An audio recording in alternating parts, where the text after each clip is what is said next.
Hello दोस्तों, नमस्कार।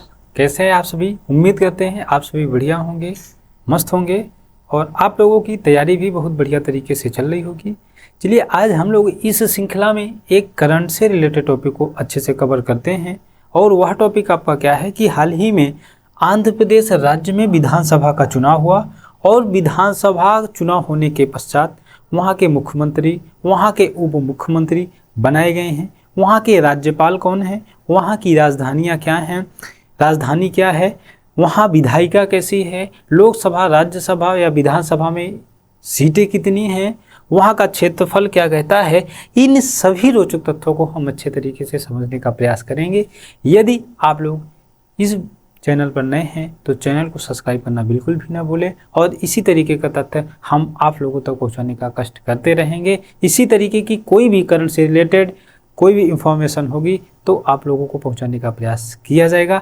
आइए समझते हैं आंध्र प्रदेश। देखिए, आंध्र प्रदेश की बात करेंगे तो आंध्र प्रदेश में एक आपकी पार्टी है टीडीपी, जिसे हम बोलते हैं तेलुगु देशम पार्टी, और जेएसपी की बात करेंगे तो जनसेना पार्टी, और बीजेपी की बात करेंगे तो भारतीय जनता पार्टी।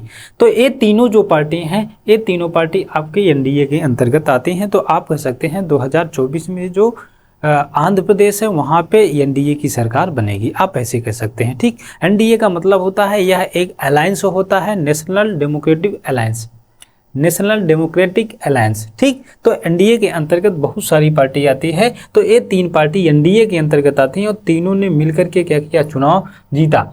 तो आंध्र प्रदेश राज्य के जो सीएम बनाए गए हैं चंद्रबाबू नायडू जी बनाए गए हैं, जो इस बार चौथी बार बनाए गए हैं। 3 कार्यकाल इसके पहले भी चंद्रबाबू जी आंध्र प्रदेश के क्या थे, आंध्र प्रदेश के मुख्यमंत्री थे। ये इनकी पार्टी का नाम है टीडीपी। टीडीपी का मतलब होता है तेलुगु देशम पार्टी। और इसी तरीके से बात करेंगे कि इस समय उप मुख्यमंत्री कौन बनाए गए हैं, तो उप मुख्यमंत्री की बात करेंगे तो पवन कल्याण जी को उप मुख्यमंत्री बनाया गया है।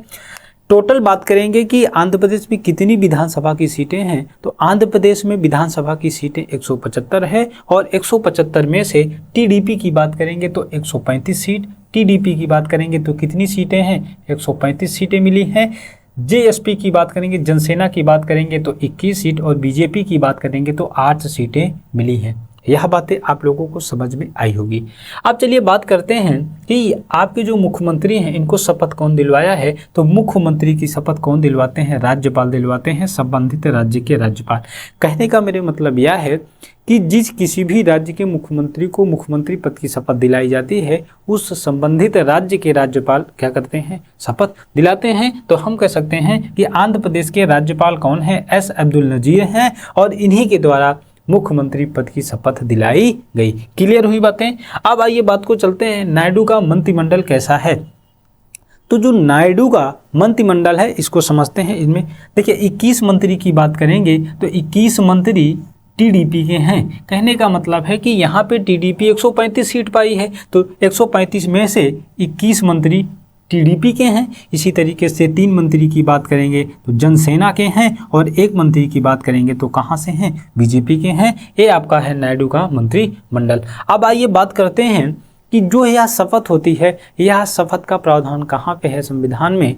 तो आप लोग समझिएगा, यह शपथ का प्रावधान अनुसूची 3 में है। अनुसूची 3 क्या जिक्र करता है, अनुसूची 3 जिक्र करता है शपथ एवं प्रतिज्ञान के बारे में। और शपथ मतलब क्या होता है, इसके अंतर्गत अनुसूची 3 में संघ के मंत्री, संघ हो या राज्य हो, दोनों के मंत्री शपथ लेते हैं। Comptroller auditor general of India, मतलब हम कह सकते हैं नियंत्रक एवं महालेखा परीक्षक। इसी तरीके से सुप्रीम कोर्ट और हाई कोर्ट के जज, इसी तरीके से अन्य व्यक्ति की भी शपथ अनुसूची 3 के अंतर्गत होती है। तो हम कह सकते हैं इनकी शपथ किन के अंतर्गत होती है, तो अनुसूची 3 के अंतर्गत शपथ का प्रावधान किया गया है। आई होप कि आप लोगों को यहाँ तक यह बातें समझ में बेहतर तरीके से आई होंगी। अब चलिए वन लाइनर इंपॉर्टेंट डाटा को कवर करते हैं जो एग्जाम में क्वेश्चन पूछे जा सकते हैं। देखिए, कुल सीट की बात करेंगे तो टोटल विधानसभा की सीट की बात करेंगे तो 175 है। आप यह कह सकते हैं कि यहाँ पे विधायिका की बात करेंगे, विधायिका कितनी है, विधायिका द्विसदनी है। द्विसदनी बोले तो यहाँ पे विधानसभा भी है इस राज्य में और विधान परिषद भी है। देखिए, विधान परिषद का गठन हर राज्य में नहीं किया जाता है। अभी वर्तमान में 6 ही राज्यों में विधान परिषद का गठन किया गया है, जिसमें से आपका आंध्र प्रदेश है और आंध्र प्रदेश में भी विधान परिषद है। ठीक, तो विधानसभा की सीटें 175 175 है, और विधान परिषद की बात करेंगे तो 58, विधान परिषद में बात करेंगे तो 58 है। इसी तरीके से बात करेंगे लोकसभा, आंध्र प्रदेश में लोकसभा की कितनी सीटें हैं, 25 है, और राज्यसभा की कितनी सीटें हैं, 11 सीटें हैं। क्लियर हुई बातें। अब आइए अगली बात को समझते हैं कि आंध्र प्रदेश की राजधानी क्या है। तो आंध्र प्रदेश की राजधानी की बात करेंगे तो अमरावती इसकी राजधानी है, और यहाँ की जनसंख्या की बात करेंगे तो ये देख पा रहे होंगे ये आपका देखिए इकाई, दहाई, सैकड़ा, हजार, 10,000, लाख, 10 लाख, करोड़, ये 4,93,86,799 ये आपका क्या है, ये आंध्र प्रदेश की जनसंख्या है। और क्षेत्रफल की बात करेंगे तो क्षेत्रफल में यह 7वां स्थान रखता है, यह 7वां बड़ा राज्य है क्षेत्रफल में। बातें समझ में आई।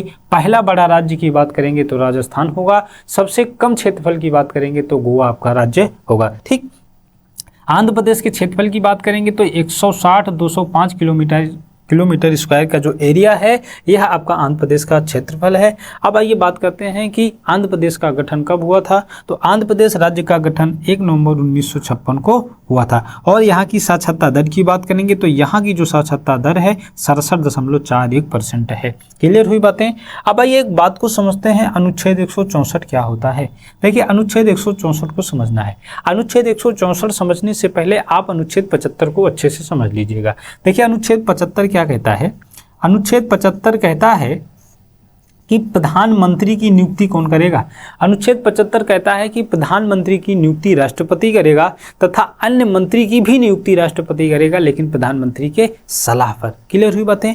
मेरे कहने का सिर्फ इतना सा मतलब यह है कि प्रधानमंत्री को नियुक्त कौन करेगा, राष्ट्रपति।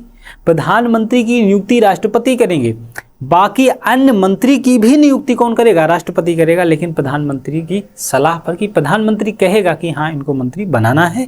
इसी तरीके से राज्य की बात करेंगे तो इस 75 आर्टिकल में जब 89 जोड़ देते हैं तो 164 बन जाता है, और यही आर्टिकल एज इट इज राज्य में काम करेगा। यही आर्टिकल एज इट इज राज्य में काम करेगा। अब अनुच्छेद 164 में क्या व्यवस्था है कि मुख्यमंत्री की नियुक्ति राज्यपाल करेगा, अन्य मंत्री की भी नियुक्ति राज्यपाल करेगा, लेकिन मुख्यमंत्री के सलाह पर। मतलब यहाँ पर सिर्फ वही है कि मुख्यमंत्री की नियुक्ति राज्यपाल के द्वारा की जाएगी, और जितने भी मंत्री हैं सबकी नियुक्ति राज्यपाल करेगा, लेकिन मुख्यमंत्री के सलाह पर कि हाँ इनको मंत्री बनाना है। क्लियर हुई बातें।